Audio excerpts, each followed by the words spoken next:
안녕하세요. 오늘은 당신께서 보내주신 자료들을 가지고 하이젠 RNM, H젠 RNM이라는 기업을 한번 속속들이 파헤쳐 보겠습니다. 이게 단순히 기업 소개만 하는 게 아니고요.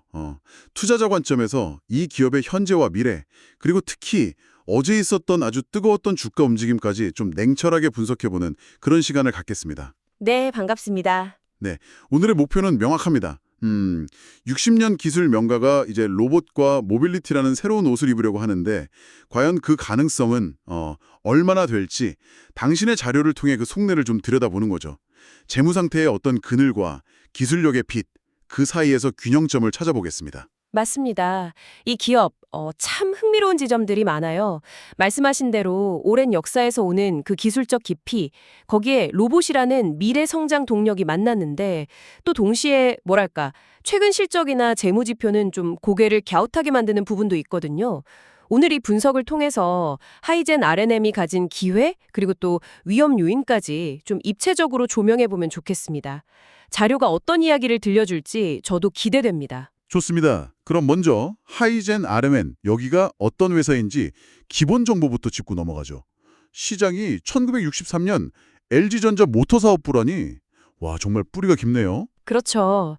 이게 60년 이상 모터 한 우물만 판 그런 기술력이 이 회사의 어떻게 보면 근간입니다. 2007년에 이제 분사해서 독립했고요. 2023년에 하이젠 모터에서 하이젠 RNM으로 이름을 바꿨죠. 근데 이 RNM이 바로 로봇과 모빌리티를 의미합니다. 그러니까 이게 단순한 사명 변경이 아니라 회사의 무게중심을 어디로 옮기고 있는지 명확히 보여주는 뭐랄까 선언 같은 거죠. 로봇과 모빌리티라 구체적으로 어떤 제품들을 만드는 건가요, 그럼? 네, 주력 분야가 확연히 좀 미래지향적입니다. 로봇 분야에서는 예를 들어 사람하고 같이 일하는 협동 로봇이나 아니면 스스로 움직이는 자율이동 로봇, AMR이라고 하죠. 더 나아가서는 사람 형태의 휴머노이드 로봇에 들어가는 핵심 부품, 바로 액추에이터와 정밀 제어용 서버 모터를 만듭니다. 로봇의 관절과 근육 역할을 하는 부품들, 이렇게 생각하시면 좀 쉬울 것 같아요. 아, 관절과 근육. 네네. 모빌리티 쪽으로는 이제 전기차, 전기 선박, 또 농기계 같은 데 사용되는 구동 모듈, 그리고 전력 변환 장치, 인버터라고 하죠. 이런 것들을 공급하고요. 물론 그렇다고 기존 사업을 안 하는 건 아니고 산업용 일반 모터나 정밀 서버 시스템 사업도 계속 유지하고 있습니다. 그렇군요. 그러니까 전통적인 모터 사업 기반 위에 로봇이랑 모빌리티라는 새로운 성장 엔진을 장착하려는 시도다. 이렇게 볼 수 있겠네요. 자료를 보니까 국내 범용 전동기 시장에서는 그래도 3위 점유율을 가지고 있다고 나오는데 이 기반이 있다는 건 또 무시 못할 부분 같아요. 맞습니다. 기존 사업에서의 어떤 안정적인 위치는 분명히 강점이죠. 하지만 진짜 주목해야 할 부분은 이 회사가 그 기존의 안정성에만 머무르지 않고 어떻게 보면 리스크를 감수하면서까지 로봇과 모빌리티라는 성장성이 높은 시장으로 체질 개선을 시도하고 있다는 점입니다. 이게 현재 하이젠 RNM을 분석하는 뭐랄까 핵심 키워드가 될 겁니다. 그런데 그 체질 개선이라는 게 순탄치만은 않은 모양입니다. 최근 실적을 보면 좀 걱정스러운데요. 2024년에 매출은 전년하고 비슷했는데 영업이익은 4억 손실, 순이익은 11억 손실로 적자 전환했고 올해 1분기에는 그 적자폭이 더 커져서 영업손실, 순손실 각각 24억 원에 달한다고 하네요. 네, 바로 그 점이 현재 이 회사가 겪고 있는 딜레마를 딱 보여줍니다. 근데 흥미로운 건요. 상장 전인 2021년부터 2023년까지는 매년 20억에서 한 50억 사이의 영업이익을 꾸준히 냈다는 사실이에요. 그러니까 흑자 기조가 갑자기 적자로 돌아선 거죠. 아니, 흑자 내던 회사가 갑자기 왜 이렇게 된 걸까요? 자료에서는 뭐라고 설명하고 있나요? 크게 두 가지 원인을 지적합니다. 첫째는 기존 주력 사업 중 하나인 범용 모터 수요 감소입니다. 이게 주로 건설 경기하고 연동되는데 아시다시피 최근 건설 경기가 썩 좋지 않잖아요. 그러니까 직격탄을 맞은 거죠. 아, 건설 경기 악화. 네. 둘째는 바로 아까 말씀드린 그 미래 투자입니다. 로봇, 스마트 팩토리, 심지어는 방산, 항공 우주 분야까지. 신성장 동력을 확보하기 위한 연구개발, R&D에 작년에만 44억 원을 쏟아부었습니다. 이게 뭐 단기적인 수익성을 희생하더라도 미래 시장을 선점하겠다는 의지의 표현이긴 한데 당장의 재무제표에는 비용 증가로 딱 나타난 겁니다. 미래를 위한 투자와 현재의 실적 부진이라 투자자 입장에서는 참 고민이 깊어지는 지점이네요. 재무 상태는 어떤가요? 버틸 체력은 되는 건지 궁금한데요. 2025년 3월 말 기준으로 보면요. 부채 비율이 한 75.66% 정도 됩니다. 이게 뭐 아주 낮은 수준은 아니지만 그렇다고 제조업 평균이나 뭐 위험 수준으로 보기는 좀 어렵고요. 더 중요하게 봐야 할 것은 이제 단기 지급 능력인데 당좌 비율이라고 하죠. 이게 197%나 됩니다. 197%요? 네. 쉽게 말해서 당장 1년 안에 갚아야 할 빚보다 바로 현금화할 수 있는 자산이 거의 2배 많다는 뜻이죠. 그래서 단기적인 유동성 위기 가능성은 낮다 이렇게 평가할 수 있습니다. 유보율도 400%가 넘으니까 회사 내부에 쌓아둔 이익잉여금도 어느 정도 있고요. 그럼 당장의 위기는 없어 보인다는 말씀이시군요. 다행입니다. 하지만 투자 매력도를 나타내는 지표들은 상황이 좀 다르다고요. 네, 그 부분이 좀 아쉽습니다. 2025년 1분기 기준으로 PBR, 그러니까 주가 순자산 비율이 15배가 넘어요. 15배요? 꽤 높네요. 네, 이건 이제 회사가 가진 순자산 가치 대비 주가가 15배 이상 높게 평가받고 있다는 의미인데 통상적으로는 상당히 고평가 영역으로 간주됩니다. 물론 그만큼 시장의 성장 기대감이 크다는 방증이기도 하지만 부담스러운 수준인 것도 사실이죠. 그리고 ROE, 자기자본 이익률은 마이너스 6.89%로 마이너스 상태니까 현재로서는 투자된 자본 대비 이익을 내지 못하고 있다는 뜻이고요. PER, 주가 수익 비율은 적자라서 계산 자체가 좀 무의미하고요. 정리해보면 단기 유동성은 괜찮다. 하지만 수익성은 악화되었다. 그리고 주가는 미래 기대감을 잔뜩 반영해서 높아져 있다. 정말 양면적이네요. 그렇다면 이 높은 기대감을 정당화할 만한 이 회사의 진짜 경쟁력은 어디에 있는 걸까요? 범용 모터는 부진하다고 했으니 뭔가 다른 무기가 필요할 텐데요. 바로 그 지점을 파고들어야 합니다. 하이젠 RNM의 승부소는 역시 로봇과 관련된 기술력에 있다고 봐야죠. 특히 주목할 만한 것이 내압 방폭형 서버 모터입니다. 자료에 따르면 국내에서 유일하게 이 제품을 생산한다고 하는데요. 내압 방폭형이요? 그게 어떤 건가요? 왜 중요한 거죠? 내압 방폭형이란 그 말 그대로 폭발 위험이 있는 환경에서도 안전하게 작동하도록 특수하게 설계된 모터를 의미합니다. 예를 들어서 뭐 가스 누출 위험이 있는 화학 공장이라든지 분진이 많은 도장 시설, 정유 시설 같은 곳들 있잖아요. 네네. 위험한 곳들. 이런 데서는 일반 모터를 쓰면 자칫 스파크 같은 걸로 인해서 대형 사고가 날 수 있거든요. 이런 특수 환경에 필수적인 어떻게 보면 고부가 가치 부품인데 국내에서는 경쟁자가 없고 유럽산 대비 납기도 빠르고 가격 경쟁력도 갖췄다. 이런 평가를 받습니다. 그러니까 특정 산업 자동화 시장에서는 거의 독점적인 주의를 누릴 수 있는 강력한 카드인 셈이죠. 아하, 그런 특수환경 로봇 시장을 딱 공략할 수 있는 핵심 기술이군요. 굉장히 중요하겠네요. 그렇습니다. 여기에 더해서 로봇의 그 관절 역할을 하는 액추에이터 기술력 자체도 핵심 경쟁력입니다.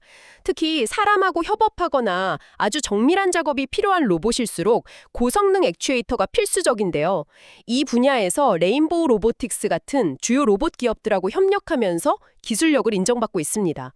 그러니까 로봇 시장이 본격적으로 열렸을 때 핵심 부품 공급사로서 중요한 위치를 차지할 잠재력이 충분히 있는 거죠. 미래 목걸이에 대한 준비는 정말 착실히 하고 있다는 인상을 주네요. 인도나 동남아 같은 해외 시장 공략도 준비 중이라고 하니까 이 부분도 좀 지켜봐야겠습니다. 자, 그럼 이제 가장 흥미로운 부분으로 넘어가 보죠. 바로 어제 8월 25일 주가입니다. 정말 드라마틱하게 움직였어요. 네, 저도 보고 깜짝 놀랐습니다. 하루 만에 21.71%나 급등해서 35,600원에 마감했더군요. 거래량도 248만 주나 터지면서 시장의 관심이 완전 집중됐습니다. 대체 무슨 일이 있었던 걸까요? 네, 이 급등의 가장 직접적인 촉매제는 그 전날 국회를 통과한 이른바 노란봉투법, 그러니까 노동조합법 개정안으로 분석이 됩니다. 노란봉투법이요? 네. 이 법안 통과로 인해서 기업들이 앞으로 인건비 상승이라든지 노사 분쟁 확대 가능성 이런 걸 우려해서 사람 대신 로봇을 투입하는 공장 자동화 투자를 늘릴 것이다. 이런 기대감이 시장에 아주 강하게 작용한 겁니다. 그러니까 법 개정이 기업들의 로봇 도입 필요성을 더 키울 거다. 이런 전망 때문에 로봇 관련주들이 일제히 올랐고 하이젠 RNM이 그 핵심 수혜주로 부각되었다 이런 말씀이시군요. 정확합니다. 하이젠 RNM은 로봇의 핵심 구동 부품인 액추에이터하고 서브모터를 직접 만들잖아요. 그러니까 로봇 수요 증가는 곧 이 회사의 직접적인 수혜로 이어질 수 있다. 이런 기대감이 반영된 거죠. 여기에 더해서 기관 투자자들이 어제 하루에만 15만 주 이상 순매수하면서 주가 상승을 이끌었습니다. 기관 매수세도 붙었군요. 네. 그리고 정부가 최근 발표한 2030 휴머노이드 로봇 3대 강국 도약 목표 같은 이런 정책적인 기대감도 로봇 테마 전반에 긍정적인 영향을 미치고 있고요. 하긴 그런 정책 발표도 있었죠. 여러 요인이 겹쳤네요. 시장의 기대감이 정말 뜨겁게 반영된 결과네요. 기술적으로는 현재 주가 위치를 어떻게 볼 수 있을까요? 기술적 지표들도 단기적인 변화의 조짐을 좀 보이고 있습니다. 단기 이평선인 5일선이 중기 이평선인 21선을 막 위로 뚫고 올라가려는 골든 크로스 초입 국면에 있어요. 골든 크로스 초입. 네, 이건 이제 단기 상승 추세로의 전환 가능성을 시사하는 신호 중 하나죠. 또 8월 말에 주가가 전일 종가보다 훨씬 높게 시작하면서 큰 폭으로 상승한 갭상승이 나타났는데 이것도 지난 몇 달간의 하락 추세를 좀 벗어나려는 시도로 해석될 수 있습니다. 앞으로 주가 흐름에서는 위로는 이전 고점 부근인 한 4만 1,000원대의 저항선을 뚫어낼 수 있을지, 또 아래로는 최근 지지선으로 작용하고 있는 3만 3,000원대를 잘 지켜낼 수 있을지 이 부분이 중요한 관전 포인트가 될 것 같습니다. 알겠습니다. 정책 기대감하고 기술적 반등 시그널이 딱 맞물린 상황이군요. 자, 그럼 이 모든 정보, 회사의 강점과 약점, 최근 이슈까지를 종합해서 당신의 자료는 어떤 투자 전략을 제시하고 있나요? 좀 궁금하네요. 네, 자료에서는 긍정적인 요인하고 위험 요인을 명확히 구분해서 제시하고 있습니다. 긍정적인 측면은 역시 그 60년 기술력 기반의 로봇 핵심 부품 경쟁력, 특히 아까 말씀드린 내압방 폭형 서버 모터 같은 차별화된 기술력입니다. 여기에 정부의 로봇 산업 육성 정책이라든지 노란봉투법 통과로 인한 자동화 수요 증가 기대감, 이런 것들이 더해지는 거죠. 반대로 위험 요인은 어떤 것들이죠? 앞서 이야기 나눈 그 실적 부진 외에 또 있나요? 네, 상장 후에 3분기 연속 적자라는 점, 그리고 주력인 범용 모터 시장 침체가 단기간에 해소되기는 좀 어려워 보인다는 점이 우선 꼽힙니다. 그리고 어제 급등에서도 봤듯이 주가 변동성이 매우 크다는 점도 투자자 입장에서는 좀 부담이죠. 그렇죠. 변동성이 크면 좀 불안하죠. 네, 여기에 더해서 원자재 가격 변동에 따라서 수익성이 출렁일 수 있는 위험, 그리고 아직 행사되지 않은 주식 매수 선택권, 스톡옵션이라고 하죠. 이게 나중에 주식으로 전환될 경우에 기존 주주들의 지분 가치가 희석될 수 있다는 잠재적 위험도 고려해야 합니다. 과거에 한국거래소로부터 단기 과열이나 투기적 거래 이런 이유로 투자 위험 종목으로 지정된 이력이 있다는 점도 간과해서는 안 될 부분이고요. 투자 위험 종목 지정 이력도 있었군요. 정말 빛과 그림자가 뚜렷하네요. 그래서 구체적인 투자 전략으로는 어떤 방향을 제시하고 있나요? 자료는 단기적인 시각보다는 로봇 시장의 장기 성장성하고 회사의 기술력을 믿고 3년에서 5년 정도의 좀 긴 호흡으로 접근하는 장기 투자 관점을 제안합니다.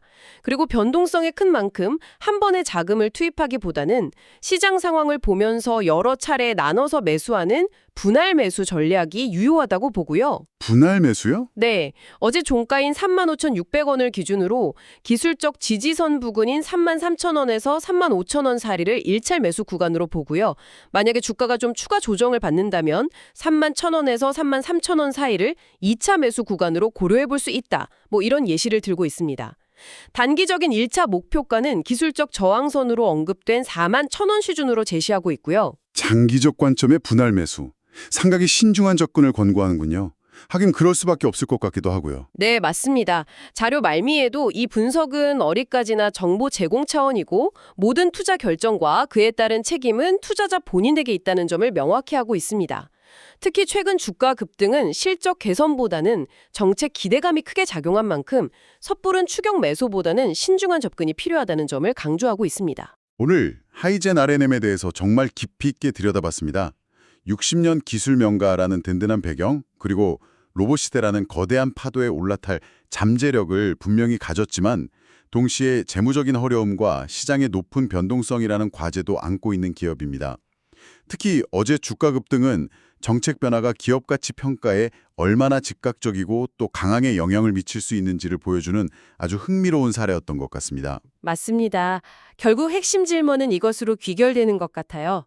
로봇과 모빌리티라는 이 미래 성장 동력이 현재의 재무적 어려움을 상쇄하고 시장이 납득할 만한 가시적인 성과, 다시 말해 숫자로 증명될 수 있을 것인가? 기술력이라는 씨앗은 분명 좋아 보이는데 과연 언제 그리고 얼마나 풍성한 열매를 맺을 수 있을지가 관건이겠죠? 시장의 기대와 현실 사이의 그 간극을 어떻게 메워나갈지 지켜봐야 할 것 같습니다. 그럼 마지막으로 이 분석을 마무리하면서 당신에게 생각해 볼 만한 질문을 하나 던져보겠습니다. 하이젠 R&M처럼 명확한 기술적 강점과 아주 매력적인 성장 스토리를 가졌지만 동시에 단기적인 재무 위험과 높은 주가 변동성을 안고 있는 기업을 마주했을 때 당신이라면 미래의 가능성과 현재 위험 사이에서 어떤 저울추에 더 무게를 두시겠습니까? 특히 이렇게 변화무쌍한 신흥 기술 분야에 투자할 때 그 이상과 현실 사이에 아슬아슬한 균형점을 어떻게 찾아나가는 것이 현명한 길일까요? 한번 고민해 보시면 좋겠습니다. 오늘 저희의 분석이 당신의 판단에 깊이를 더하는 데 조금이나마 도움이 되었기를 바랍니다. 다음 분석에서 또 흥미로운 주제로 찾아뵙겠습니다. 감사합니다. 감사합니다.